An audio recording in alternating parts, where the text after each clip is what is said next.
Thanks very much for coming out tonight. My name is Sam Seder. I am the host of the online show, The Majority Report. I do a terrestrial radio show called Ring of Fire. I want to just, before I start with remarks and introductions, just want to remind you that standing directly across from me is the auction.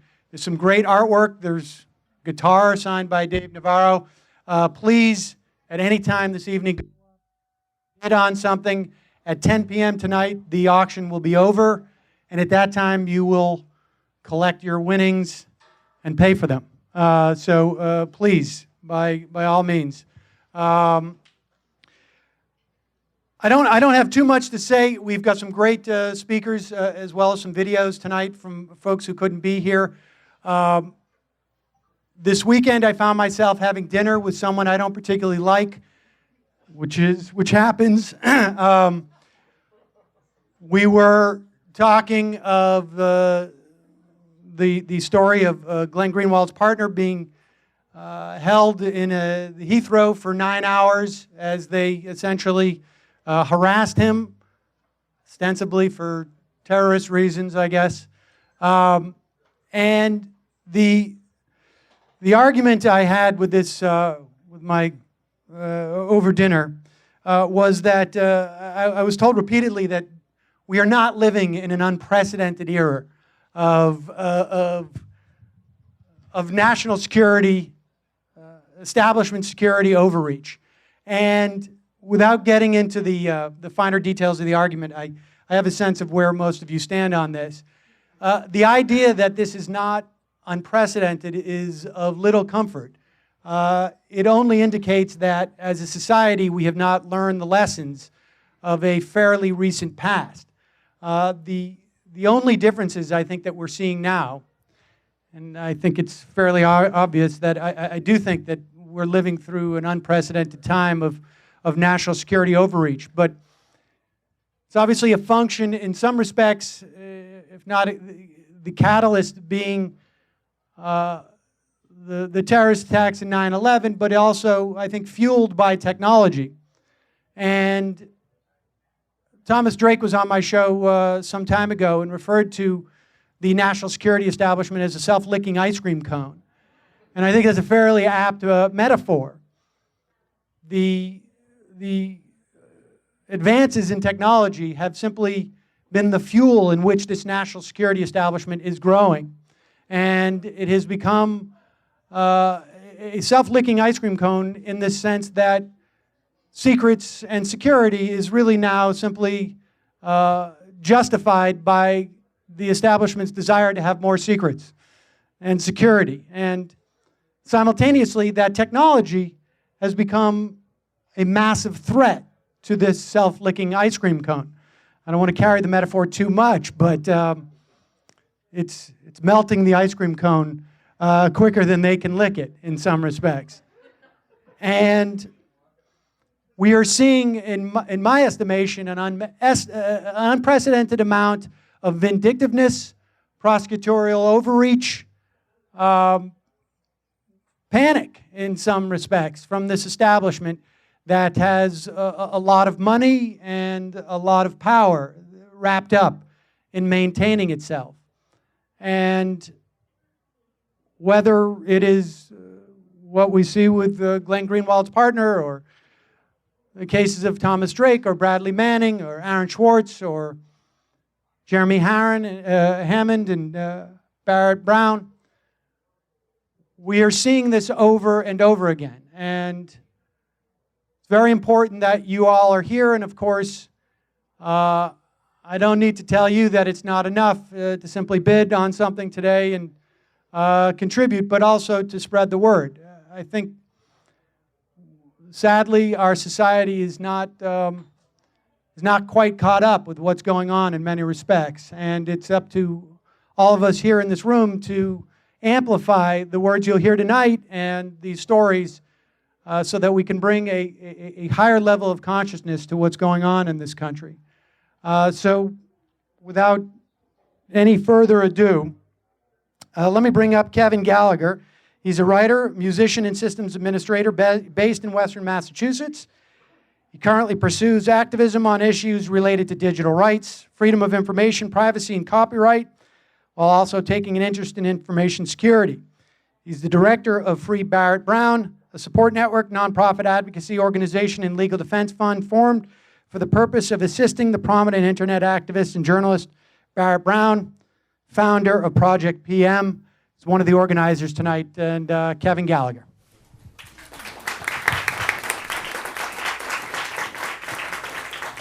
Thank you, Sam. First of all, I'd like to thank everyone for coming. And I want to thank the rest of the dedicated organizers who donated their time and resources, recruited their friends and contacts to bring this event together. And I want to express my gratitude to the speakers, some of whom recorded special messages because they were not able to be here. Finally, the artists Shepard Fairey, Molly Crabapple, Glenn Friedman, Dave Navarro, who very generously donated works to benefit the prisoners. And of course, we're here to celebrate and support Barrett and Jeremy, a journalist and a source, in their service to the public.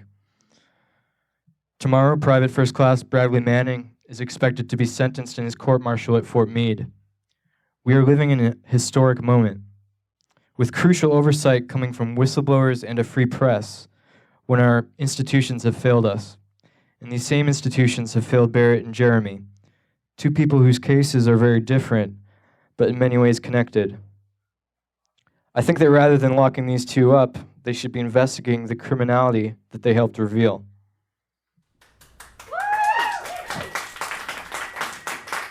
Thanks. I've devoted the last year of my life to this cause, the cause of Barrett Brown and other activists imprisoned by our government. It goes without saying that this cause is an important one.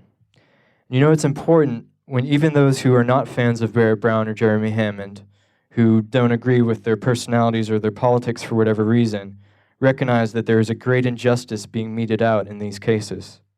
The case of Barrett Brown is one which will set standards with regards to the First Amendment. And as organizations like Electronic Frontier Foundation and Reporters Without Borders have observed, the case even threatens our right to post links online. Significant not just for journalists who don't know whether it's safe to link to leaked, hacked, or stolen source materials anymore, but also to average internet users. I, along with some of Barrett's friends, created the Free Barrett Brown campaign almost immediately after he was arrested. As much of a fan of Barrett's writing and supporter of Project PM and an interested observer to WikiLeaks and Anonymous as I was, it's really the government's actions that have turned me into an activist. I often tell people that the reason we created this support network is because we've seen a pattern over the last few years. We saw this with the charges against Aaron Swartz and with the treatment of Bradley Manning. And if we're to hope for a more just society, then I think we need to take a hard look at that pattern. We need to consider prosecutorial overreach and encourage the exercise of prosecutorial discretion. We need to look at the practice of using secret grand juries to gather evidence. We need to think about the use of confidential informants. We need to examine the plea bargaining system. When you can consider why it's acceptable for family members or supporters of a defendant to also be intimidated and targeted for investigation. I'm referring, of course, to the fact that the FBI agent in Barrett's case had threatened his mother with charges, which is one of the circumstances, along with his frustration over the seizure and non-return of his computing devices, that led to his arrest for posting a YouTube video. We see the state targeting of family members and associates just yesterday with the detainment of Glenn Greenwald's partner. I think those tactics are completely reprehensible. There's no more illusion that we can occupy the moral high ground when our government engages in practices that officially we complain about when it's done by other countries like Russia and China. As part of this whole process, I've got to know Barrett's mom, Karen, who's a wonderful person. I have no doubt of her absolute innocence. Nonetheless, the government was able to extract a guilty plea on obstruction charges for which he awaits sentencing. All because of some laptops. You might ask, what was on the laptops that the FBI was looking for in March of last year? Well, there's some video games, a book in progress, notes and conversations with sources, a copy of Stuxnet. The day that Barrett was first raided, March 6th, 2012, the the ringleader of Wellsec, Sabu, was revealed to be an FBI informant. And on the previous day, Jeremy Hammond had been arrested in Chicago. This all happened in the wake of the Stratfor hack, but it seemed a long time coming. Barrett was not involved in the hack on Stratfor.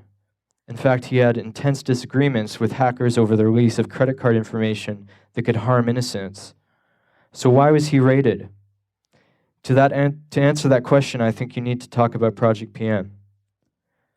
Project PM, as it was originally envisioned in 2009, was an effort to effect a change in the structure of the media by way of a splinter group. Barrett intended to gather experts from various fields in order to create a network of bloggers that would turn out a higher quality of research and reportage that would be more effective and competent than the traditional media. At outlets where he posted his work, such as Daily Kos and the Huffington Post, Barrett had observed the watering down of contributor quality and intended to correct this.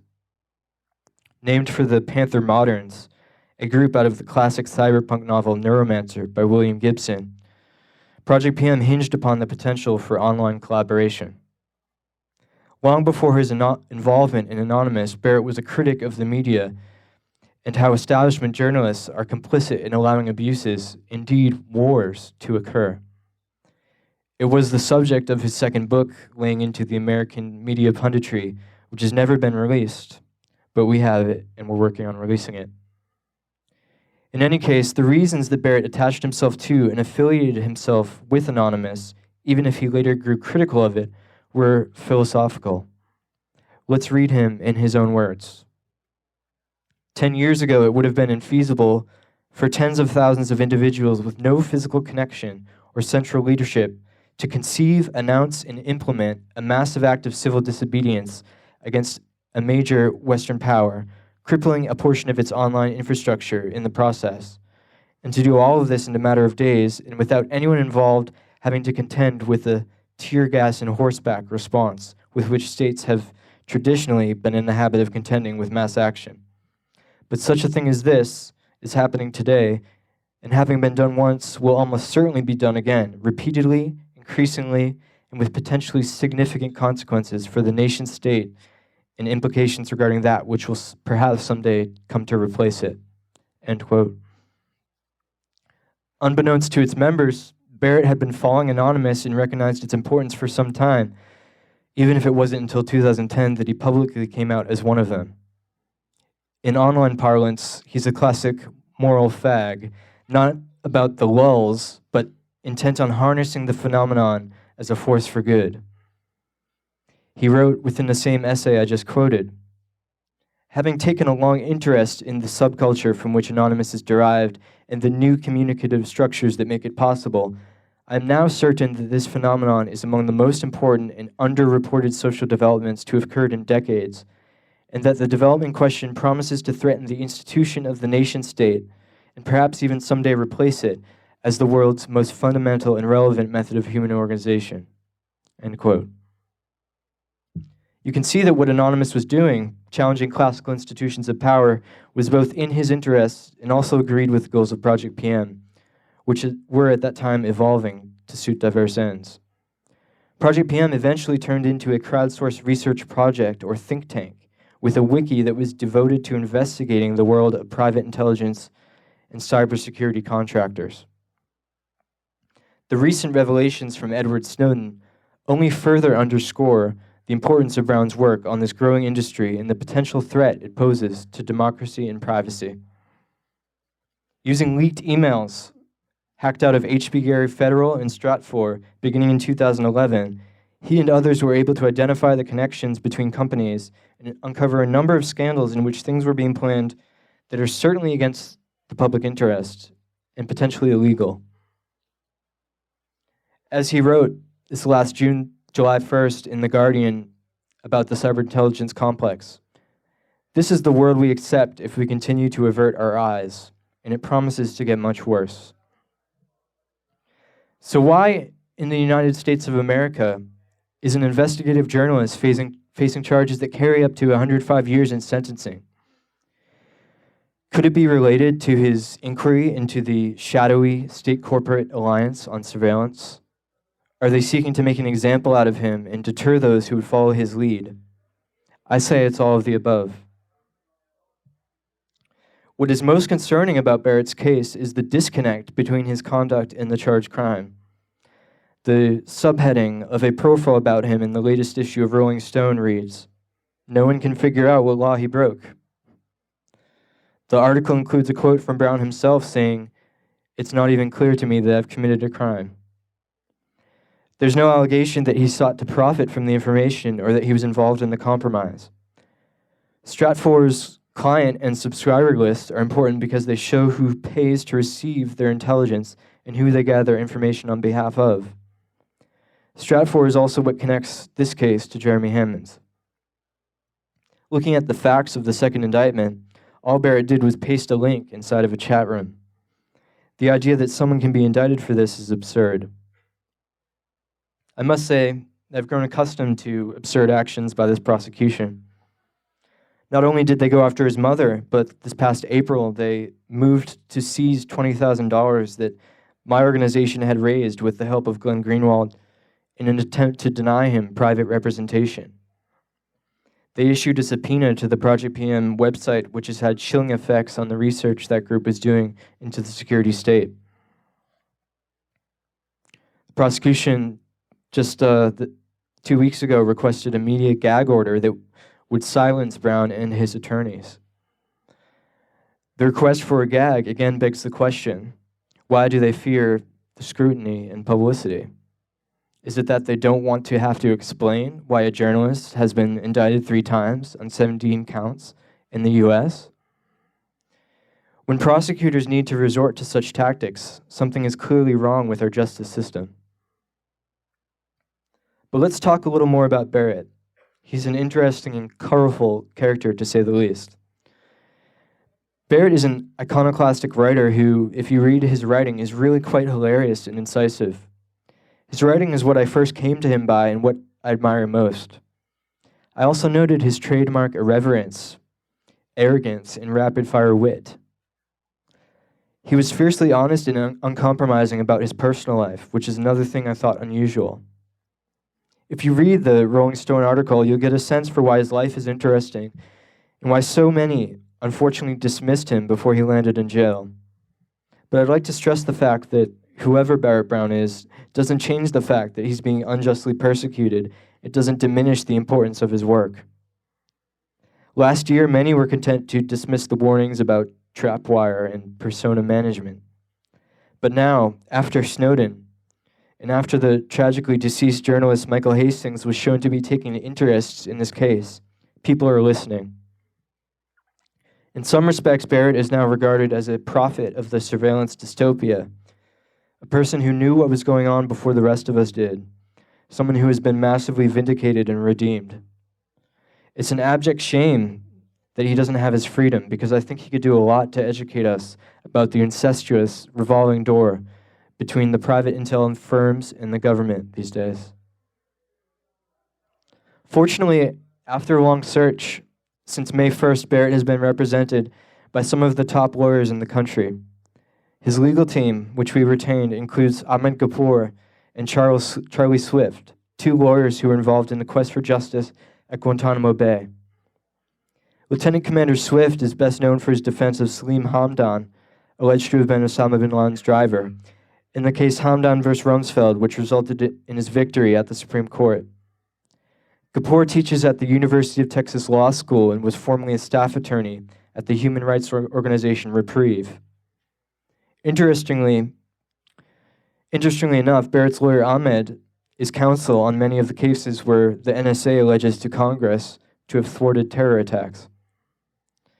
I have the utmost confidence in Barrett's legal team, and I think it's likely that he will be out of jail before long.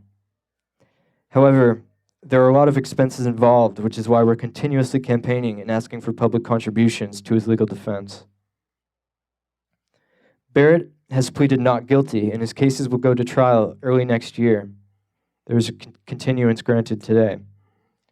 With regard to Jeremy Hammond, I know that Barrett had great respect for the individuals who actually took the risks to get us this information so that we can make informed decisions as a public. In fact, he was quite torn up and emotional about the potential punishment faced by Jeremy. It's inspiring to see jailed activists like Jeremy and Barrett come to be regarded as heroes and political prisoners by people all over the world, and I commend all the efforts made by those who support him and those who have written about them. To close, I would just like to leave you with a short statement from Barrett to his supporters, and also I'll play a clip of him in a recent documentary called Terms of Conditions May Apply. Here's a statement from Barrett. Over the last year, I've been humbled by the degree of support I've received from information activists across the globe.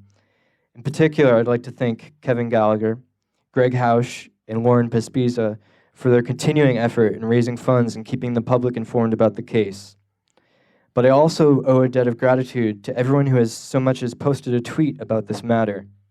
In doing so, you have turned this affair into a new opportunity to educate the nation about what the government and its corporate partners are doing behind closed doors and the risks this alliance presents to the public itself.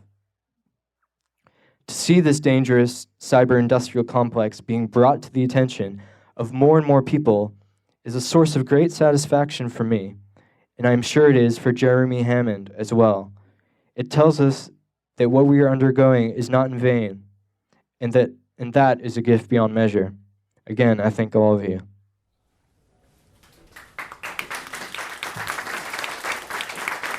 Thank you. I'm just going to play a quick clip of Barrett right here. Do you think privacy is dead?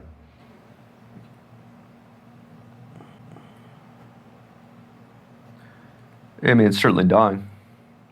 Whether or not for privacy privacy is going to remain dead unless there's a really fundamental shift in the dynamics by which that's decided. By which I mean the only real effective response is to monitor and to change the behavior, the tendencies of the intelligence industry and law enforcement and all that, and even companies. And that's very, very unlikely. Okay. Now we have some video messages. Okay, we're going to play a series of video messages. The first one is going to be from Gabriella Coleman. She is the Wolf Chair in Scientific and Technological Literacy, Art History and Communication Studies Department at McGill University. She's trained as an anthropologist. She researches, writes, and teaches on hackers and digital activism.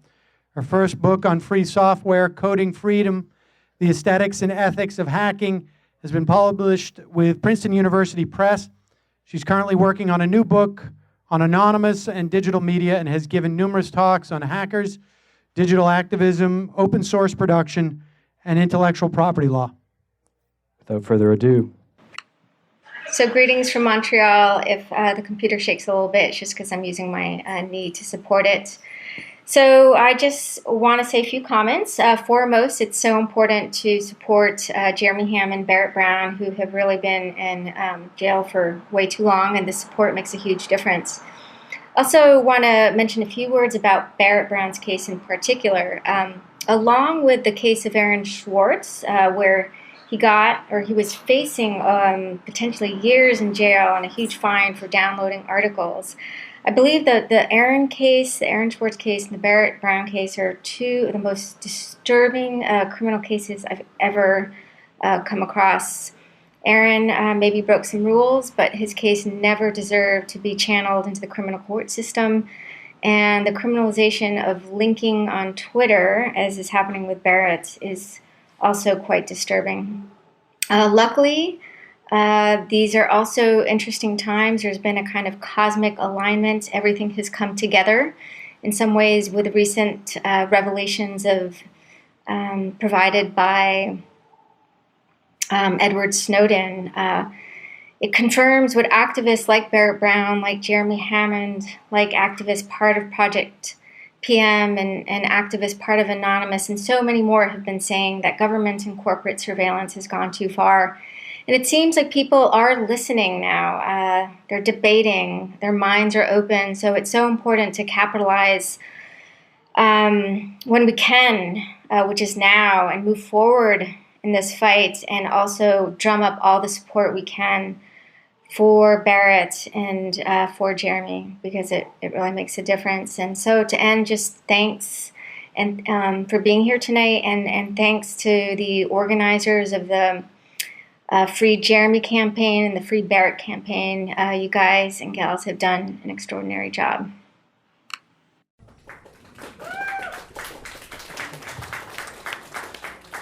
Next up, we'll hear from Alexa O'Brien. She's an activist and journalist. Her tireless coverage and transcription of the court-martial of Bradley Manning have made her an invaluable resource for the mainstream media and has helped shine a light on the landmark proceedings. She was awarded a generous grant by the Freedom of Press Foundation for her work covering Bradley Manning's trial. Her work was also shortlisted for the 2013 Martha Gellhorn Prize for Journalism. Alexa O'Brien, and I'm not with you this evening because I've been covering the Bradley Manning trial for about 3 years, and his sentence is expected on Tuesday the 19th or Wednesday the 20th, and I couldn't get away from Fort Meade. But if that weren't happening, I would be there in that room with you, because the cases of Jeremy Hammond and Barrett Brown are very important political cases. Here we have Jeremy Hammond, responsible for the Stratford leak. Some of you may not know that emails between Thomas Kopecky and Fred Burton, who was the vice president of counterterrorism at Stratford, were part of the court record for the Hedges v. Obama suit against indefinite detention. In fact, they were part of Judge Forrest's ruling in the Southern District of New York, granting a permanent injunction against the indefinite detention clause of the National Defense Authorization Act, which allows for the indefinite detention of anyone, anywhere in the world, no trial, no charges, sorry. The Forrest decision was overturned in the Second Circuit recently, and I've been informed by my counsel that we are going to apply to the Supreme Court later this month. Jeremy Hammond is a political prisoner. When you look at Top Secret America in the post 9/11 world, there is no boundary between the corporate intelligence companies that make up our national security state and government. And they essentially have led to lack of oversight, have led to policies based on the economic interests of bureaucrats and politicians who are transferred between sectors, between the private sector and government positions. And one need only look at James Clapper, the director of the National Office of the National, the director of the National, the Office of the Director of National Intelligence. Sorry, I'm tired. Jeremy Hammond's acts are political acts, and are certainly have revealed many causes and interests for people across the globe. I mean, one of the important things about these leaks of large data sets is that they are a benefit to people in many different sectors of society. The targeting of activists like myself, or in the case of the campaign finance reform group that I founded, trying to tie me and the group to Al-Qaeda, and also Bhopal activists in India, and there are other revelations. I also, the case of Barrett Brown, I mean, here you have a journalist and commentator who was researching and reporting the activities of private security contractors. His case is completely bizarre, as has been written about. Accused of a link, and certainly also other extenuating circumstances related to the video that he released on YouTube, all of which need to be covered by journalists. And I'm going to stop now because I'm sure you all want to continue on with your evening's activities. But what I want to just stress is that a journalist, somebody has got to take each of these cases under their workload and cover them day in and day out. The cases deserve that. In many cases, both individuals have sacrificed greatly to better inform the public, and so it is upon our shoulders to make sure that their cases do not slip into obscurity or slip into merely cheerleading, You have to show what the government is doing, how it's doing it, who is doing it. It's the only way to push back against what's happening in both cases. So thank you for listening to me. I hope you have a great evening, and I will talk to you soon. Bye.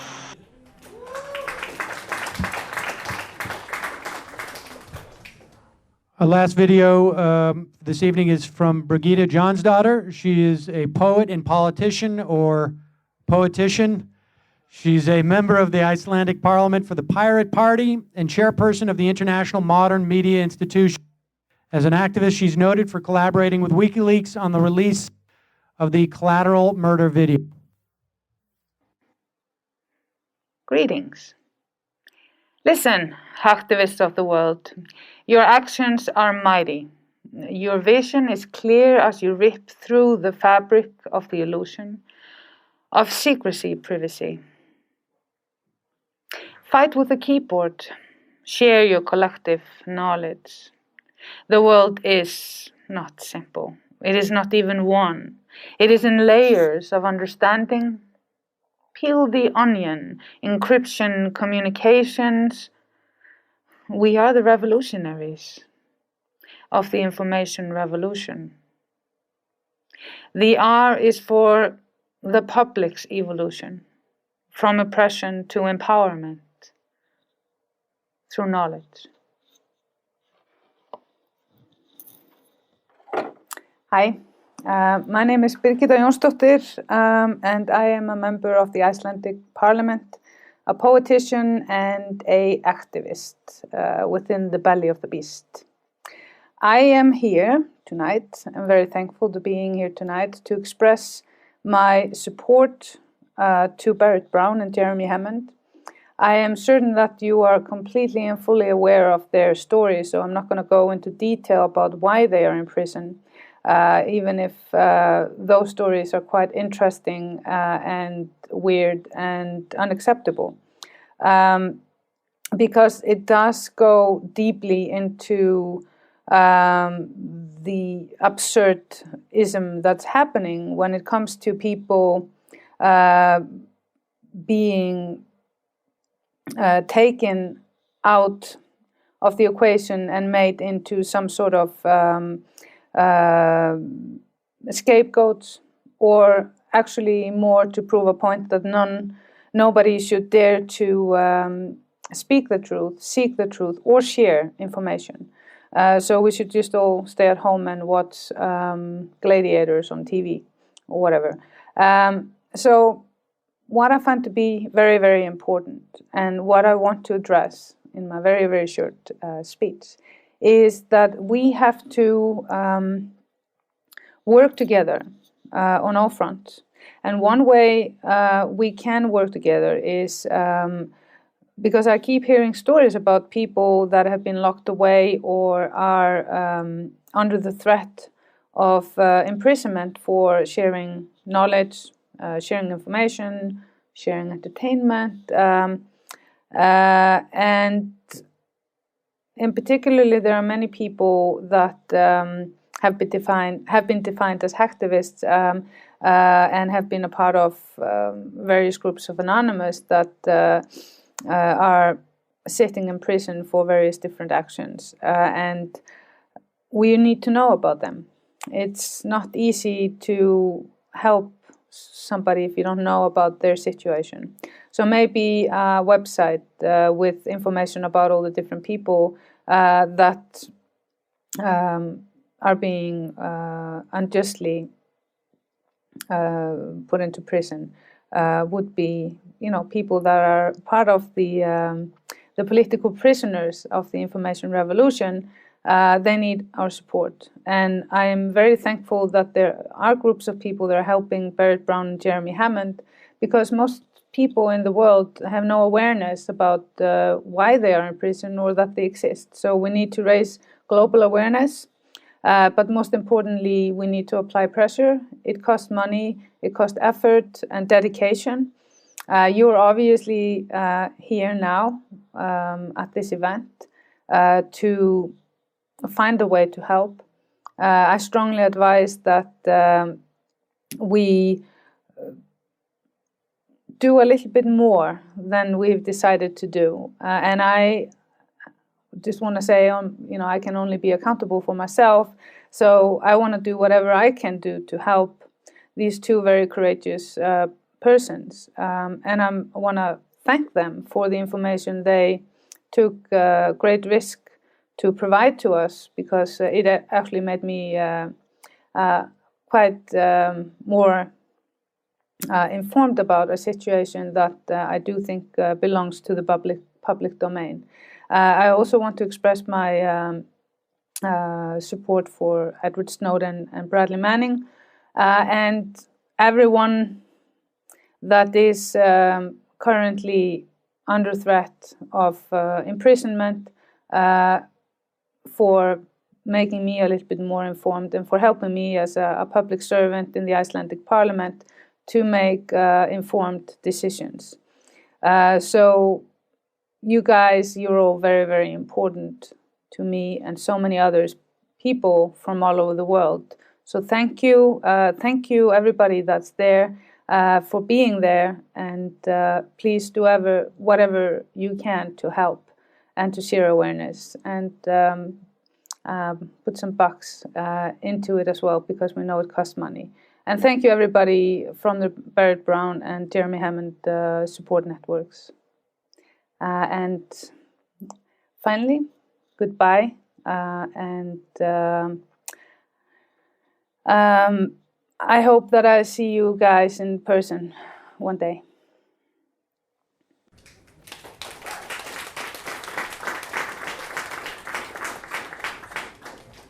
Next up, I'd like to invite up Michael Ratner. He is the President Emeritus of the Center for Constitutional Rights, a nonprofit human rights litigation organization based in New York.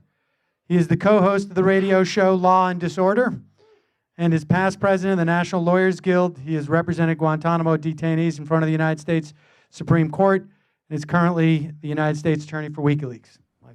Thank you, Sam. Thank you, Sam. I really appreciate your being here, as I do all of us. I've been in this room a few times. I want to thank first ThoughtWorks for having us. It's an incredible organization. It's been so supportive, really, of the struggles of people like Barrett Brown, Jeremy Hammond, and I should also say Aaron Swartz.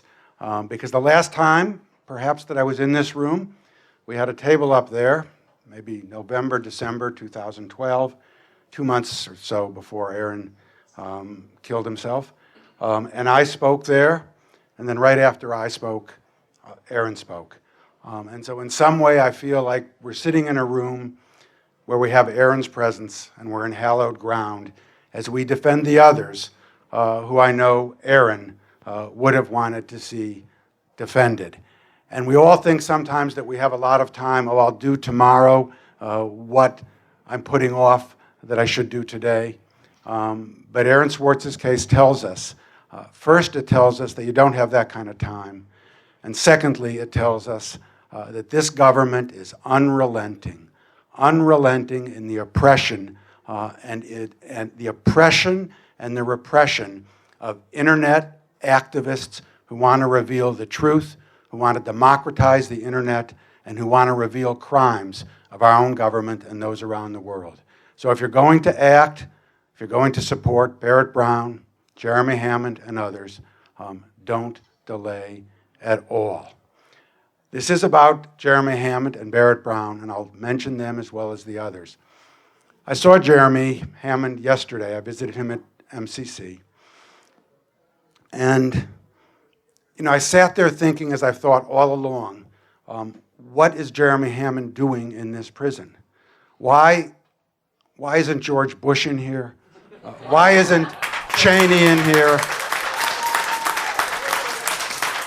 Why isn't Condoleezza Rice in here? Why aren't the people in here who tortured my clients and other clients at Guantanamo and around the world? Why do they think, we have to send a message to soldiers not to reveal documents like we want to send a message on the back of Bradley Manning by asking for 60 years? Why do we want to send that message for them, but we're not willing in this country to send the message that you don't torture only when maybe politicians get the message that you will go to jail if you torture. But that's not this country. So I sat there with Jeremy and I said, what the heck is he doing in here? And why are the people who call for his scalp, or Barrett Brown's, or Bradley Manning, or Ed Snowden, or Julian Assange, or Weave, why aren't they saying, let's go after the real criminals in this country who've actually admitted to their criminality, to their torture, but they haven't done that. Jeremy Hammond, I was there the day he pled guilty in court. He pled guilty to one count that can get him 10 years in prison of the Computer Fraud and Abuse Act. And it was an amazing moment because he not only pled to that, but if you want to talk about a political person and a person who's been called the electronic Robin Hood, it's when he started when he was the government, or he said what else he did. He went into, or attempted to go into, the Arizona Police Department or something like that because they were picking up undocumented workers. Then he went into FBI, some virtual website of the FBI, Virtual Academy. Then he went into another site that makes weapons for crowd control, military weapons. So we're talking about someone who went after the very instruments of repression in our society, and yet he is sitting in prison. And then after that moment, he writes a statement that said, and it has to move you to tears, I believe in what I did. Just think about that. He's facing 10 years, and he said, I believe in what I did. So we're here to say, and I think Margie Ratner Kunstler, who's one of his attorneys, will say a word of how you can support Jeremy Hammond. He needs the support, and he has to get it. And then Barrett Brown. We've heard about Barrett Brown from Kevin and from others. First off, I want to say again and again, he's a journalist. Let's understand that. Barrett Brown is a journalist who is in prison for carrying out acts of journalism. And when you think about the dividing line that there was, at least for a while in this country, between whistleblowers and journalists, that line is being closed like this by the Obama administration. I happen to think neither truth tellers as whistleblowers should be prosecuted, nor should journalists. But to the extent the government felt it could prosecute truth tellers and whistleblowers, they are now going after journalists. Barrett's one of them. Julian Assange and WikiLeaks are another.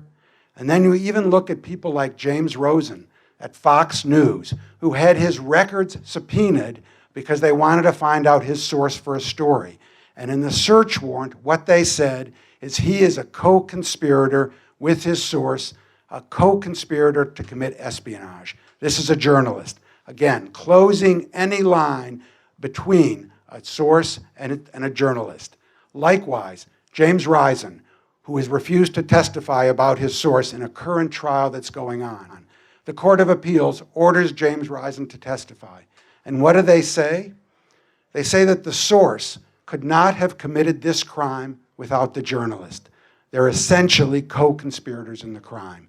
And so what you see them doing with Barrett Brown, with Julian Assange, is looking for the people who won't have the public sympathy as they knock off journalists who are reporting on the misdeeds, crimes, hypocrisy, and criminality of our government.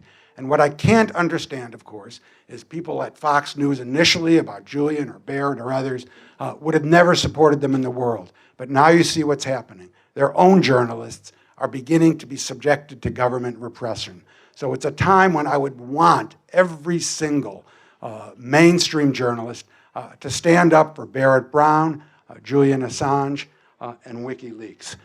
The other thing about Barrett that, of course, was important for all of us involved with Julian Assange and WikiLeaks is early on, from the H.B. Gary documents, Barrett Brown crowdsourced those documents. And what came out of that was the fact that this private company, H.B. Gary, was actually looking at how to destroy both WikiLeaks and Glenn Greenwald. So don't think that what happened yesterday at the airport in London to Glenn Greenwald's partner, David Miranda, is unusual. It has a long history, starting from way back with private intelligence going forward till today. And when you think about Barrett Brown, and I think this came out of some of the work that I've read of his and others, is that some 70% of the intelligence gathering in this country and around the world is done by private corporations who are in there and making billions and billions and billions of dollars. That's Barrett Brown, and that's Jeremy Hammond. And then when we think about Aaron Swartz, we also understand that we have to support others as well. We have to support Bradley Manning. I would have not been here today had they sentenced him tomorrow morning, but it looks like he may not be sentenced till tomorrow afternoon. But think about it. They asked for 60 years against Bradley Manning for revealing truths that we need to function as a democracy.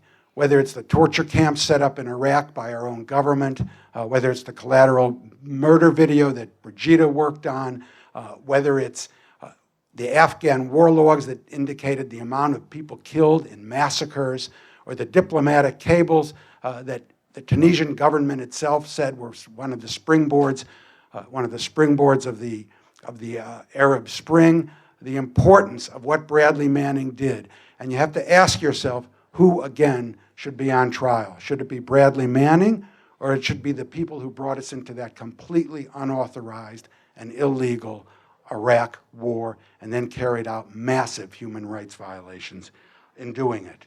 Or should Julian Assange be having to sit in the Ecuador embassy because if he gets out of that embassy, he will be taken to this country where he will likely face life in prison, much like Edward Snowden will if the U.S. ever gets its hands on him. And I know there's people here who represent or involved with Weave, and of course we understand how outrageous his case is. The fact that he's in prison for showing a security hole to AT&T, I find completely and utterly extraordinary. My view is that these truth tellers, these journalists are the real heroes of today. In some way, what they've revealed makes the book 1984 look completely tame. I mean, it's a much more massive surveillance state than I would have ever expected, and I'm skeptical and been doing this my whole life. But it's much worse than I expected. And if we're asking anybody who should be on trial, it's certainly not the people we've mentioned. And you can see how, someone asked me, one of the journalists today asked me, Michael, who do you think is winning here?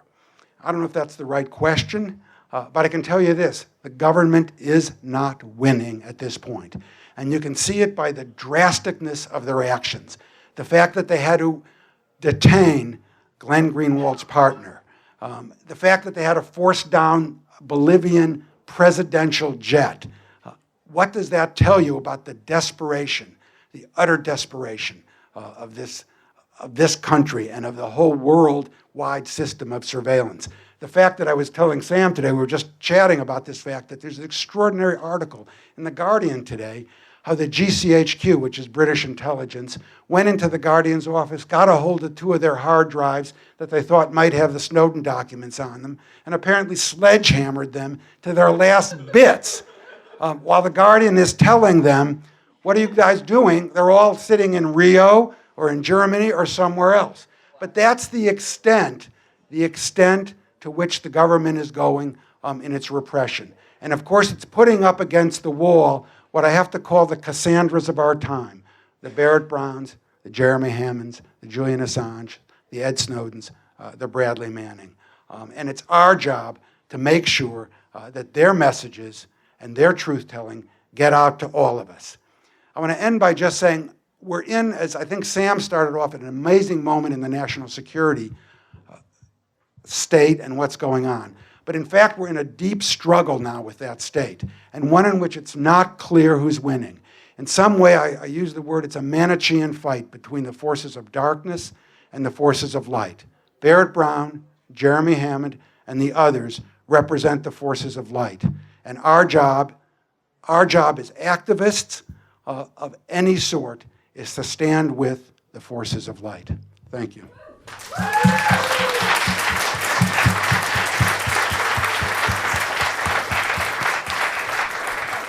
All right, we're going to take a brief 10-minute break, give you an opportunity to sign up for the auction, bid on some of the artwork that we have in the back there. When we come back, we will have a statement from Jeremy Hammond.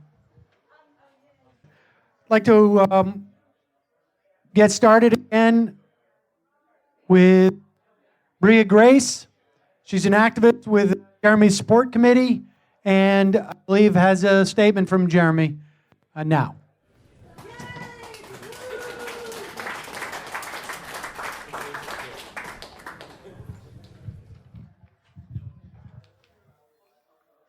Hi, my name is Grace. Like I said, am an activist, but I'm also a friend of Jeremy's. Been a friend of his for years, so it's pretty special for me to be here tonight, and I'm very, very honored to be reading this from him. So, get right down to it.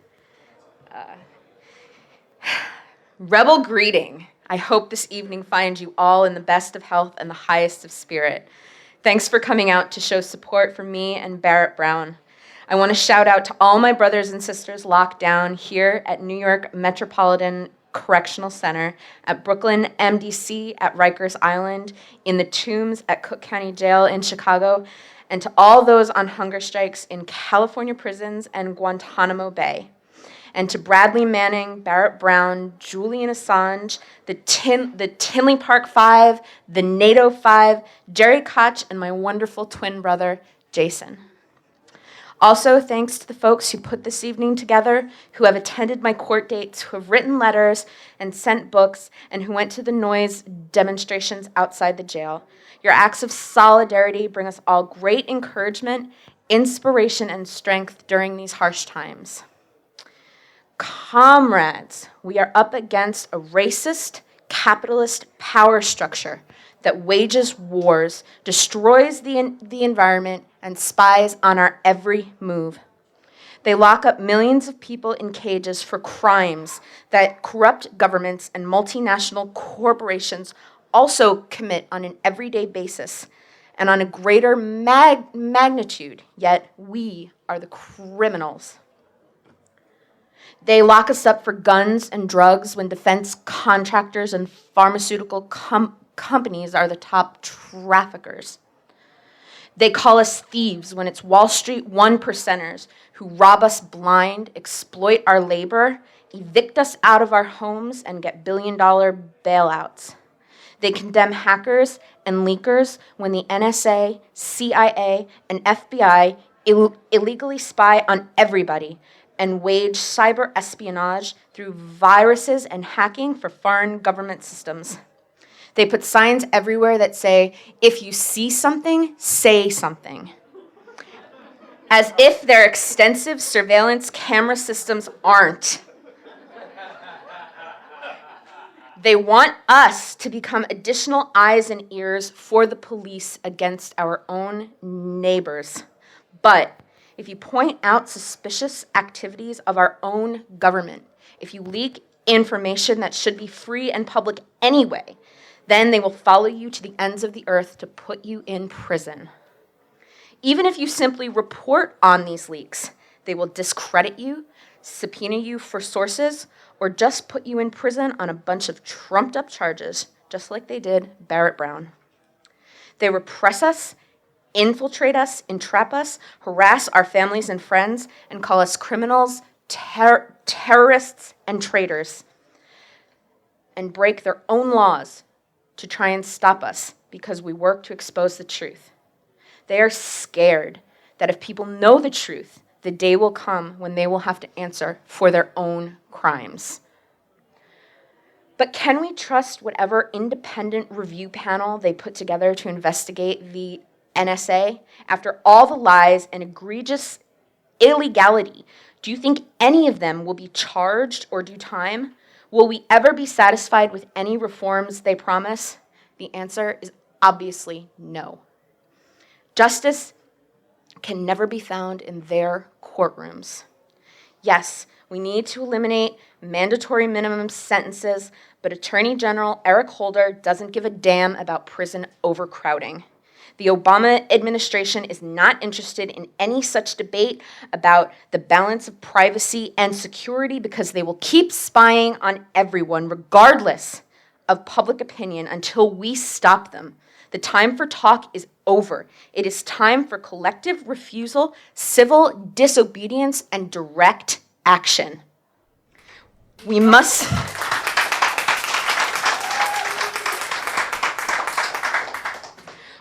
support all of those who risked their freedom and lives to expose and confront the power structure and continue the struggle until we stop these wars and the prison walls come crumbling down and we can all be together again, free and equal.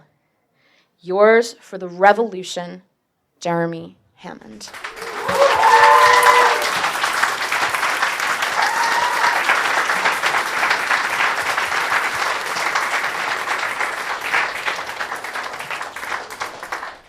I also just want to add really quickly, one of the things that we're doing that would really help Jeremy right now is we're collecting letters of support to ask Judge Loretta Preska for leniency in his sentencing.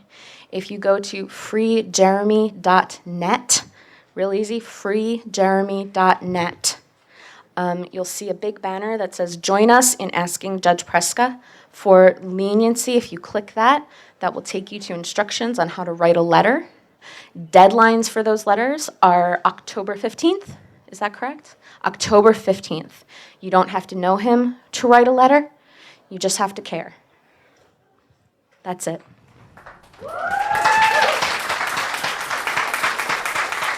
Jeremy, my friend, someone who played soccer with my 2-year-old son, who snuck him brownie bites when I wasn't looking, is facing 10 years in jail. He was punished for a minor infraction, 2 years without seeing no visits from friends. 1 year, no visits from family.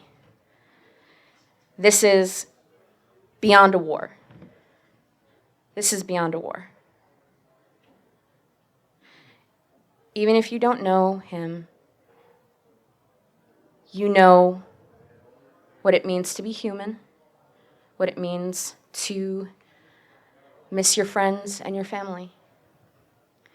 So I really do urge you, please, freejeremy.net, write those letters. Jeremy deserves to be home.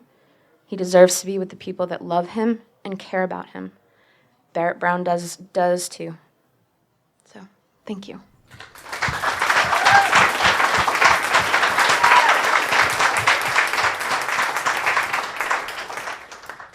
Next up, Margaret Kunstler. She is a longtime civil rights litigator, political activist, and part of the Jeremy Hammond legal team.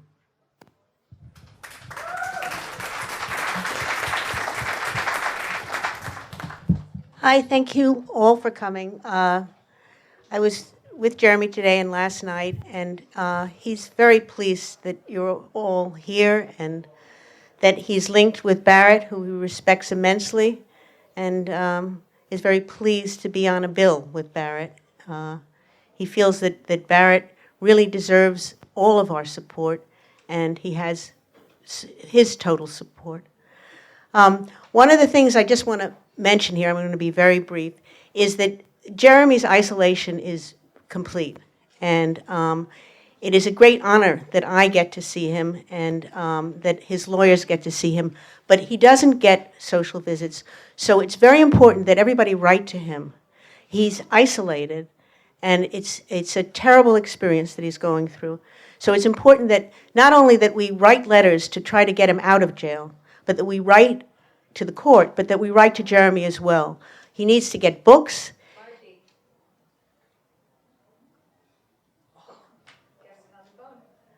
Oh. Jeremy does have a few people on his phone list, and that is his total contact with the outside world. And so it's a wonderful thing that he's calling us here tonight, because this is I'm sure his heart is bursting with happiness at this experience. Yes, and you can. He reads constantly. His favorite books are autobiographies of great political leaders. That's his favorite thing to read, and that's what he should get. I just want to say that, you know, all of the things that are happening to quash the whistleblowers and to put Jeremy into jail for an outrageous amount of time, and things that are happening to Barrett Brown are the desperate acts of a government, and we can't take that as our defeat, because look, it's a changing world. Individuals like these great heroes can make changes and can threaten the government of the United States to such an extent that they respond in this way. So all we have to do is support these people, and the world can possibly change. And I ask you all to write letters to the court and to support Jeremy, and to support Jeremy beyond this time. And when he goes to jail, do not forget him. Support him until the day he gets out of jail. And that's what you can do for Jeremy. Thank you very much.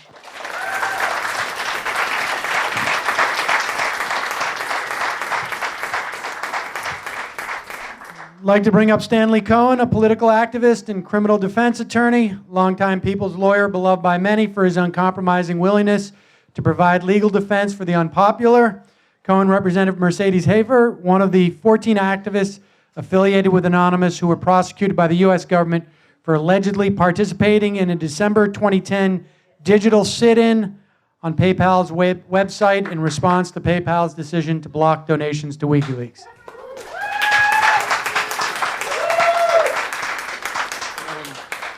Thank you. I think the first thing Mercedes would have me say to you is it's not allegedly, she did. I spend a lot of time speaking all over the world, and typically what I do when I speak to groups, whether it's in New York City or in Palestine or in Egypt before I got banned, or in Israel before I got banned, or in Syria before I'm not sure which side is winning, I give my salam aleikums to everyone in the audience.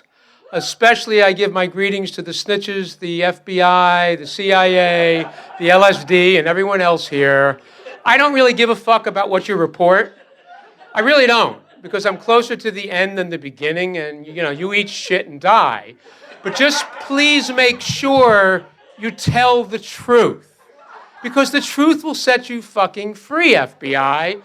And I won't call the president by his name, and for those of you who follow me or know me, I call him I have a drone.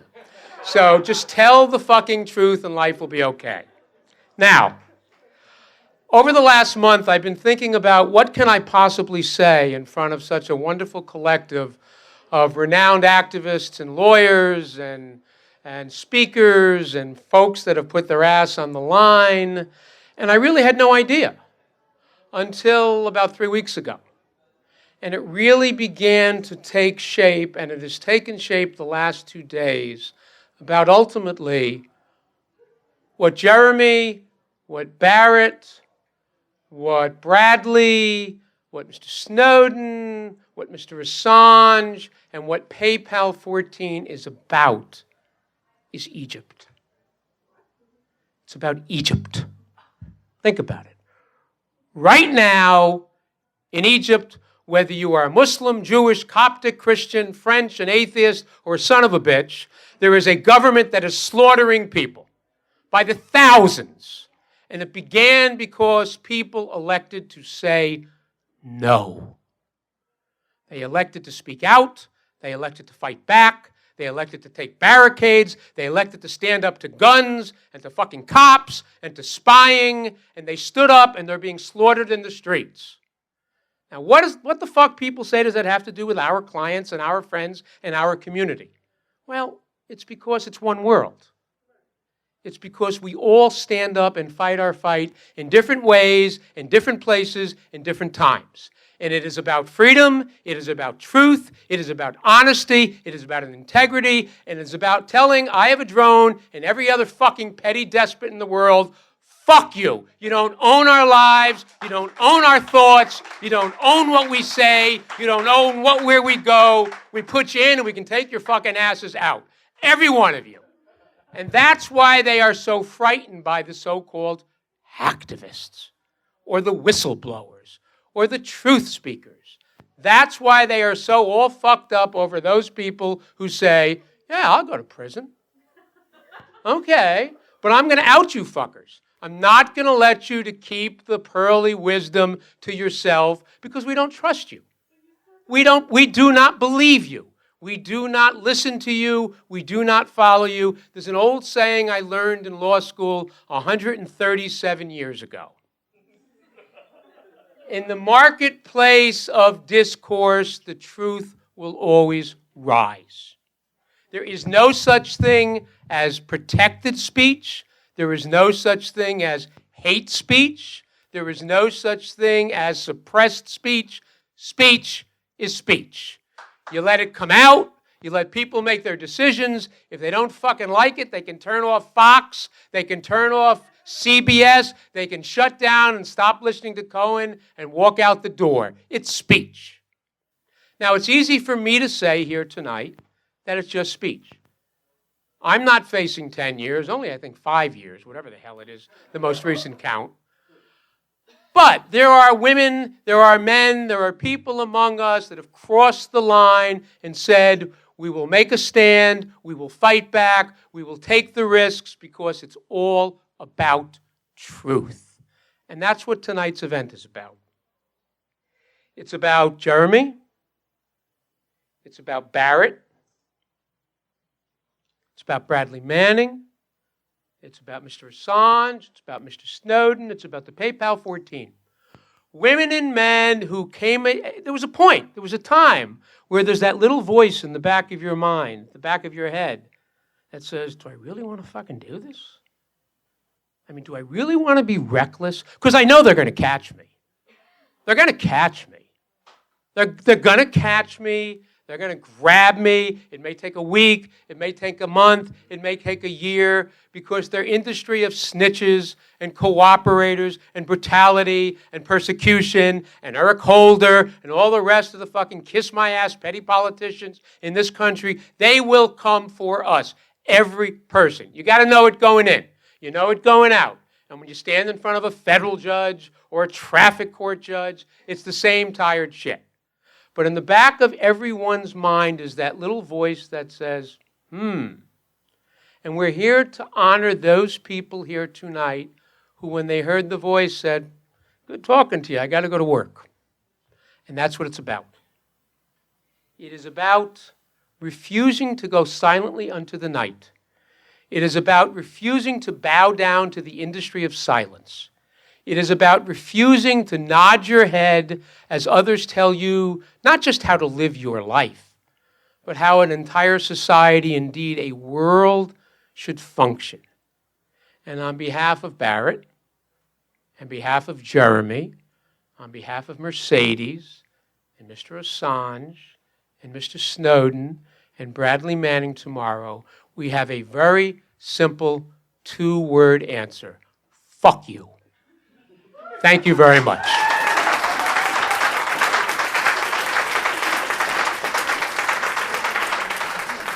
Jay Leiderman is a California-based lawyer who has been called the hacktivist advocate for his work defending those accused of computer crimes.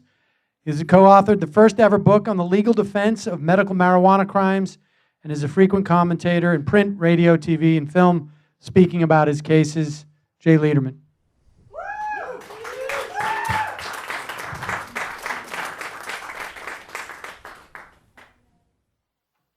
Yeah, thanks, Stanley. How the fuck do you follow that?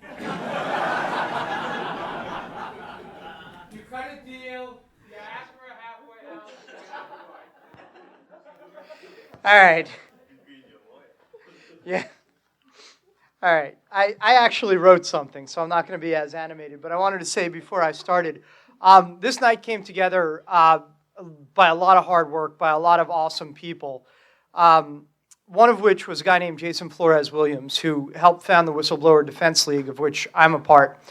And recently, Jason has taken ill. He's in the hospital, and I think he's watching this via live stream. So we want to say, get well, Jason. Yeah, we love you, brother. And next time we'll see you here. Okay. Now for something a little more serious. We live in times where our liberties are threatened, where individual is presumed to yield to the state. And I'm looking to history to see where we are now. And I'm seeing that things that should not have ever been forgotten have, perhaps until recently, seemingly been lost to history.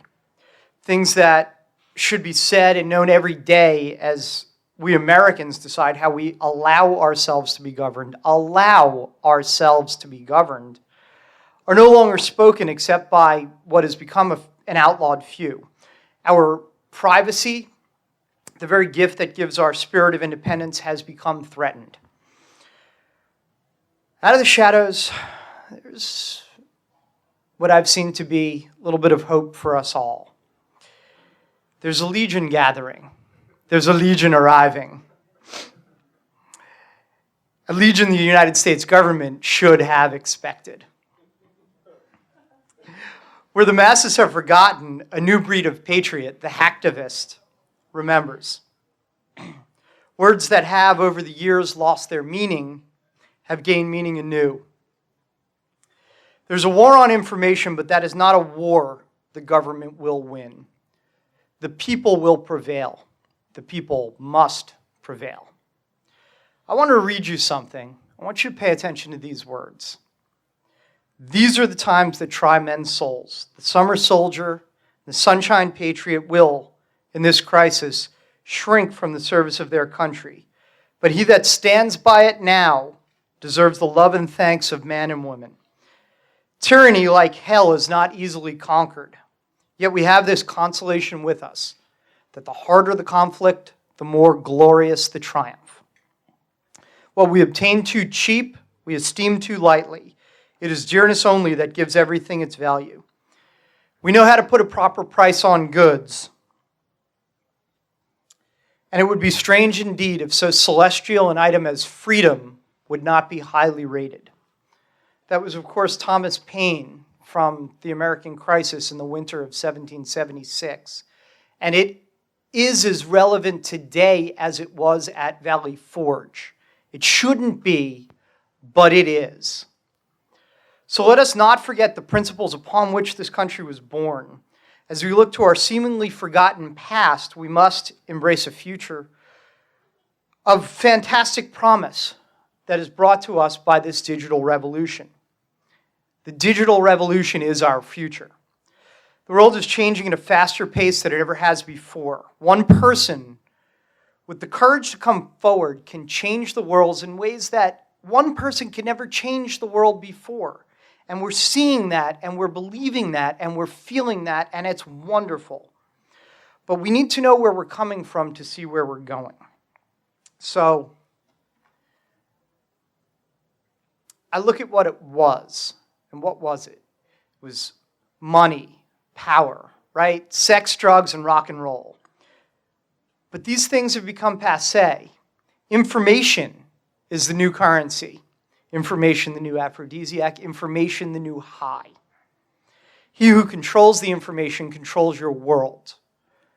And your government knows it. But we're starting to know it too, thanks at least in part to the groundbreaking work of Jeremy Hammond and Barrett Brown,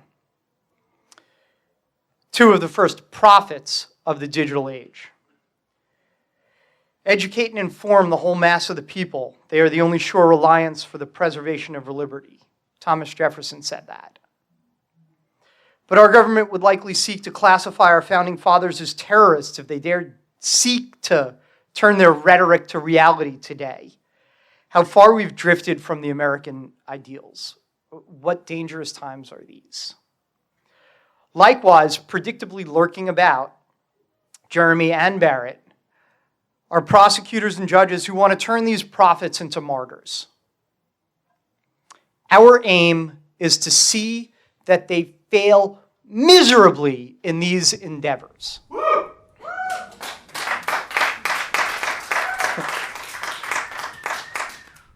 At issue in the cases of both Hammond and Brown is the principle that people are entitled to privacy while the state must be transparent. Syllogistically, a good result in the United States v. Hammond and a good result in the United States v. Brown translates into a good result for freedom, freedom for us all. At the same time, we must also recognize that what's good for freedom is antithetical to the emerging surveillance state. Jeremy is accused of hacking Strategic Forecasting Incorporated, commonly known as Stratfor. Stratfor was thought of as a sort of private CIA. He admitted to passing over 5 million emails to WikiLeaks for publication. He pled guilty and faces a possible 10 years in federal prison. Those emails gave us a glimpse into the evil and inappropriate relationship between the government and the private spy network, the so-called private intelligence community. Among the disclosures of the Stratfor emails, among the things that were shed light upon by these disclosures, was something called Trapwire. It's a facial recognition software program already in place in major American cities that can track you from your house to the store to the bank to wherever you're going and whatever you're doing. It tracks your daily routine. Trapwire was one of the many items that journalist Barrett Brown was investigating at the time of his arrest. Barrett pens trial on charges that could add up to over 100 years of custody time. Principal among the charges he faces are allegations that he shared a link to the Stratfor hack, wherein there were some credit card numbers. Assuming arguendo he did so, he shared a link to a newsworthy event.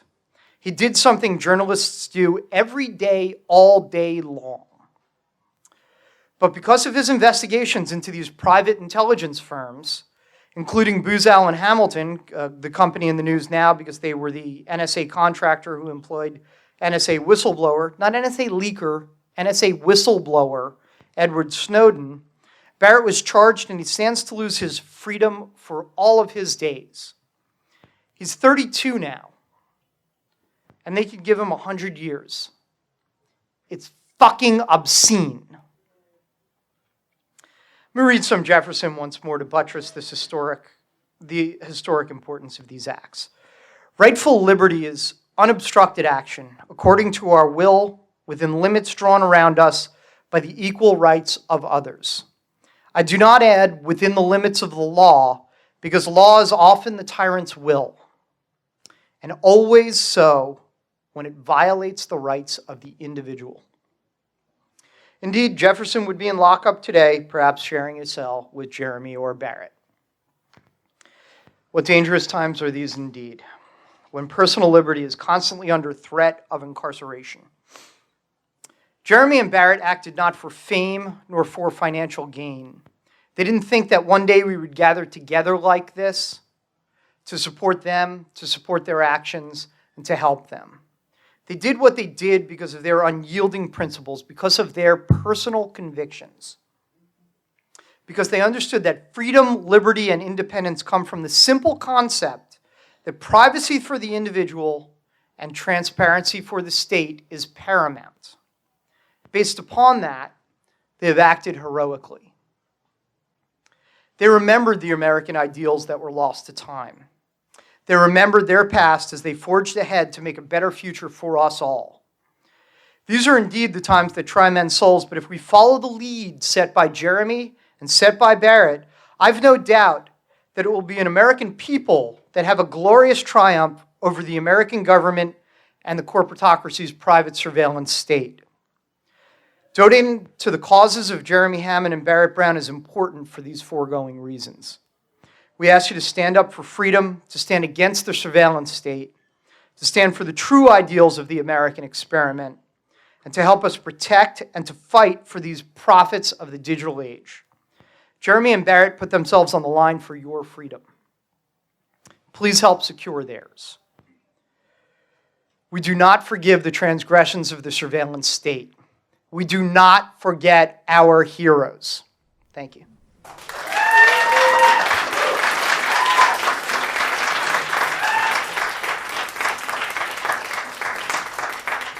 Nearing the end of our program, but I'd like to bring up now Tor Ekeland. He is the lead trial, or was lead trial counsel for Andrew Ironheimer, or Weave, in his prosecution under the Computer Fraud and Abuse Act for downloading roughly 120,000 iPad subscriber email addresses from AT&T's publicly accessible server.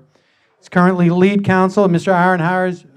Ironheimer's appeal to the Third Circuit Court of Appeals in what is one of the most important CFAA cases of recent years. Tor is also trial co-counsel, along with Jay Leiderman, for indicted former Reuters social media editor Matthew Keyes in his prosecution for CFAA violations.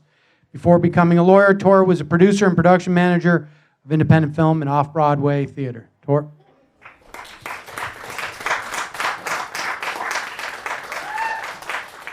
Hi, just for the record, Tor is my real given name. I was at trial in Weave's case, and I told that to an FBI agent, and he said he thought that I was fucking with him, and that I'd changed my name for the trial.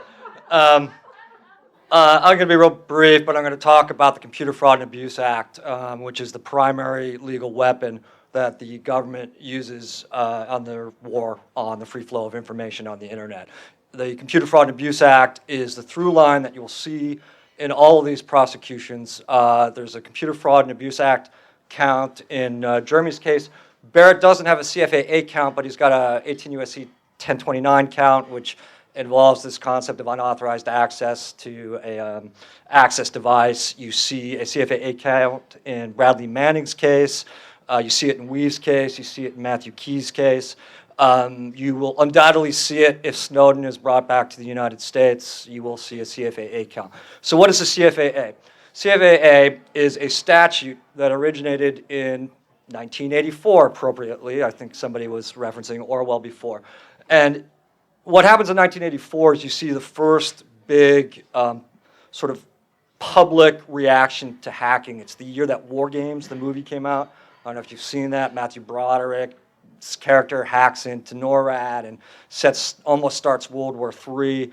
There were a number of prominent hacks in the country at that time. I think the 414s were on the front of Newsweek and whatnot. So this hysteria starts about the hackers. And I think this hysteria still carries to this day. I think hackers are like the new communists for the DOJ. They don't really know what to do with them. They don't understand what's going on. So the statute gets written in 1984, and it gets amended several times. And essentially what it does is it prohibits unauthorized access to a protected computer. What's a protected computer? It's anything with a frickin' microchip. All these cameras in this room are protected computers. Everybody's got a protected computer in their pocket. The definition is incredibly expansive. You're never, ever going to win a CFAA case arguing that something isn't a protected computer. As for unauthorized access to protect a computer, well, the beauty of the statute and why it's such a powerful tool for the government in these prosecutions is that it doesn't define it anywhere, right? So you've got a statute written by people who don't know anything about computers, being interpreted by judges who really don't know anything about computers, having a key central term, unauthorized access, that nobody knows what the fuck it means. And the courts are all over the place. They are all over the place in this country. They don't know how to deal with it. So you see these three primary interpretations of unauthorized access. One is you violated the terms of service agreement, for this website, or your employee agreement, or whatever. Well, what's the problem with that interpretation is it criminalizes behavior that millions and millions of people engage in every day. People lie on dating websites. They lie on their Facebook profile. Everybody in this room has probably violated the terms of service agreement about, a dozen times at least, right? I do it fucking every day. Well, you're probably a felon under the CFAA, which incidentally, normally unauthorized access under the CFAA is just a misdemeanor count. But if your CFAA violation is in furtherance of either state law, U.S. Constitution, statute, or tort, interestingly enough, well, then you're a felon. Well, what's the problem with that is every state in the union has their own version of an unauthorized access statute, so anytime you violate the CFAA, you're going to be violating a state count, and bang, instant felony. Another problem with the CFAA, and I was trying to think of other criminal statutes today that are like this, is the main thing it criminalizes is unauthorized access to protect a computer and obtaining information, right? Well, what's the definition of obtaining information under the CFAA? It's just looking at something. So you essentially have this statute that criminalizes just looking at information. And I can't think of anything really in the common law or any kind of other statutory schemes that does that. I think that's really, really dangerous and leads to all sorts of fucked up shit. The second theory that they have of unauthorized access, which is essentially the theory that the government won on at trial in Weave's case, is, well, we know it when we see it, and it's unauthorized because we say so. And you don't have to have any kind of notice. You don't have to have any kind of warning. You don't even have to be thinking that what you're doing is unauthorized access under this theory. If the website owner or the government or AT&T or your mom or the friend who hates you, whatever, decides that, well, your access is unauthorized, well, you've just committed a felony. That's extremely problematic because that arguably criminalizes normal internet behavior that millions of people engage in every day. Everybody clicks on links, and all of a sudden you can be clicking on a link, the website owner decides you don't belong there, bang, you're a felon. I also think it actually criminalizes what Google does by, crawling the net, with its bots and all sorts of things. And interestingly, it criminalizes a lot of what the NSA and the FBI does, but they don't get prosecuted for what they do. Another interesting thing about the CFAA, on a little tangent here, is you will not see one single corporate CFAA prosecution. All the criminal CFAA prosecutions are against individuals, which is very interesting because, to me at least, because the CFAA is one of those statutes that's both criminal and civil. I see tons of civil CFAA cases between corporations every day, but you won't see a single corporate prosecution. So what can you do to this definition of unauthorized access to sort of limit it and get it under control? I mean, I think the statute really should just be taken out back and shot. But in lieu of that, we're arguing on appeal in Weave's case and in Aaron's law, which is the amendments to the CFAA that Representative Lofgren is proposing in the House. I don't know really where that's going right now. They're saying that basically unauthorized access needs to mean bypassing a code-based restriction, like a password, because a password is sort of like a black letter line, clear line, where if you're violating the CFAA, if you're trying to hack a password. So I'm not going to say that much more about the CFAA because I'm not going to bore you here with this really long legal lecture. You can come after this and talk to me if you want to ask really highly technical questions about it, or you can download it from the internet and read all 10 lovely, mind-glazing pages of it. But if you want to do anything to change the CFAA, get involved with Aaron's Law. Just Google Aaron's Law. Contact people in Congress and just say that this law has just got to be changed. Thank you very much.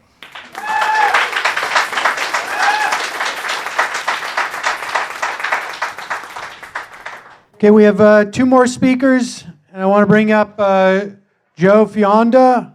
He is an activist with Project PM.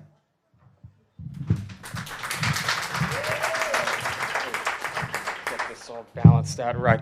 Thanks everybody for coming out tonight. I know I see a lot of awesome people out there. I don't want to sound cheesy and say all-stars, but I mean, if we wanted to really get, chafe the NSA's ass right now, we've got all the right people in the same room.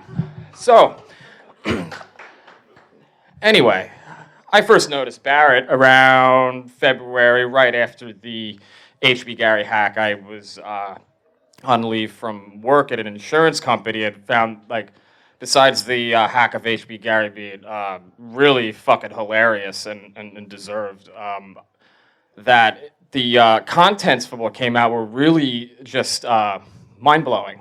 And many of the things that came out, including manipulation of social media and 0 days hacking into every aspect of your computer lives, I found to be very interesting from a wide variety of perspectives. So when I saw a guy like Barrett looking into this on his little tiny chat, I was like, all right, cool. Because could see why people weren't going to take him seriously, but I knew he was onto something. And we came across one thing called Team Themis conspiracy to take down Glenn Greenwald and WikiLeaks that Mike Ratner was speaking about before. And fortunately, Glenn couldn't be here tonight.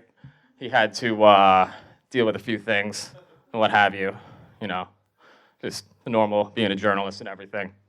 But what came out of this was that our government gave the blessing to these companies to go after a journalist. And we've seen this time and time again. It happens all the time. And it happens more in banana republics and third world dictatorships. You come to expect it to happen there. But in America, we have this, tradition of the free press and the First Amendment and everything. And to see this actually laid out in emails with the blessing of the Justice Department, giving them referrals to these companies to go say, we're going to plant this fake information to make Glenn Greenwald look like an asshat.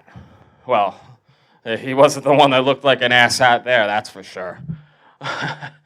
But what really struck me there, the invocation of Themis, which is the Greek Titaness, described as of good counsel, supposedly the divine embodiment of law and order and divine order.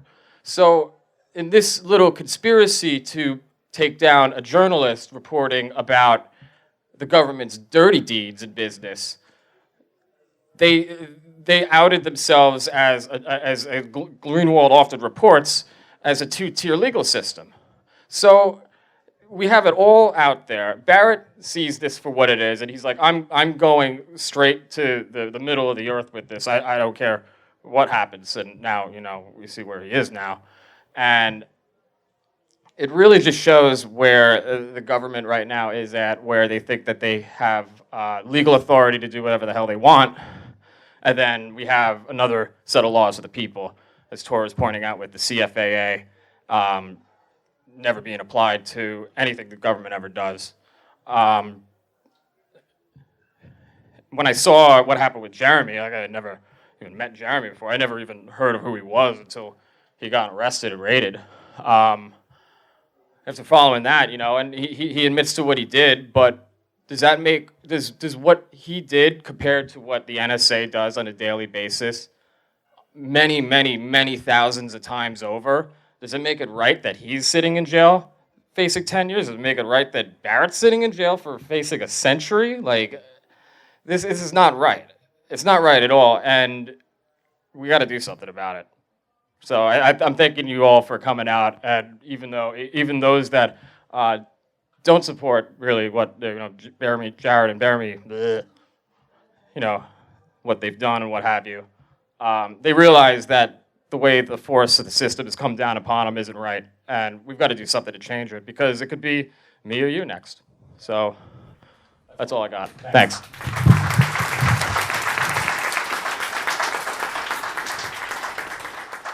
I'd like to bring up our final speaker for tonight, Gregg Housh. He's an activist with Anonymous. That's what I had. Sort of. Sort of. Yes. As you can tell by knowing my name, I'm not. And again, just like Jay and everyone else, I have to follow Stanley, which is never a good idea. But I want to talk about an event, and it wasn't something I'd planned on. They asked me to talk today, so here I am with nothing written down. And this is based on something that Stanley said.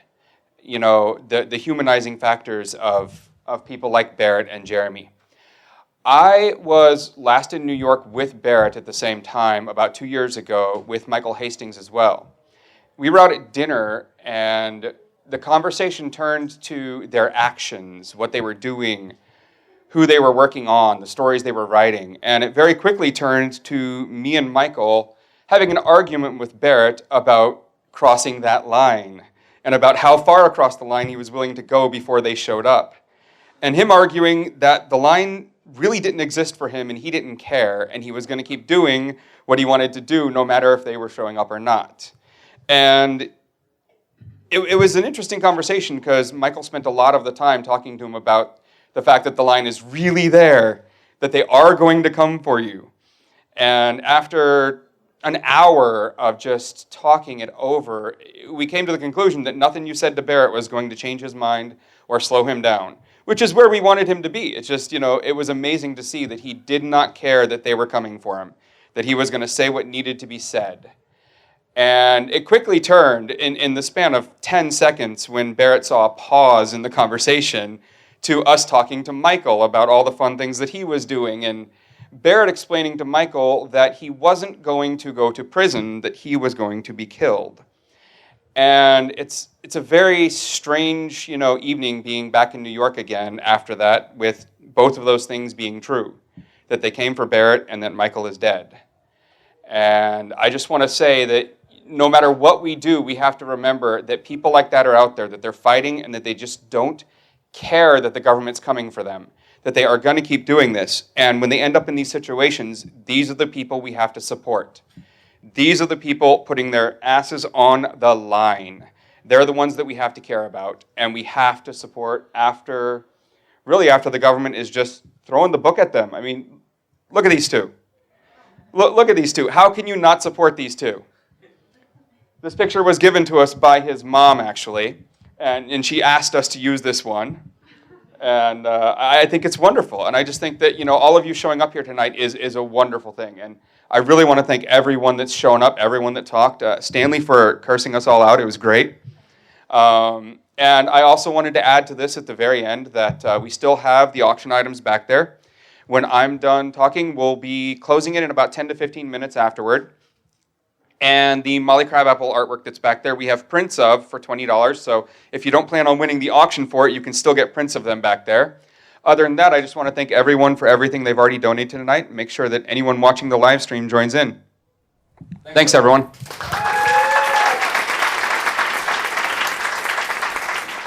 That's our program for tonight. Again, the auction will be open for another 10 minutes. So please sign up, and the posters are right over there as well. Thanks again for coming tonight, and this will be available online. Thank you, everyone. Please visit freejeremy.net, freebarrettbrown.org. And thank you to Sam Seder from Majority Report for agreeing to do this.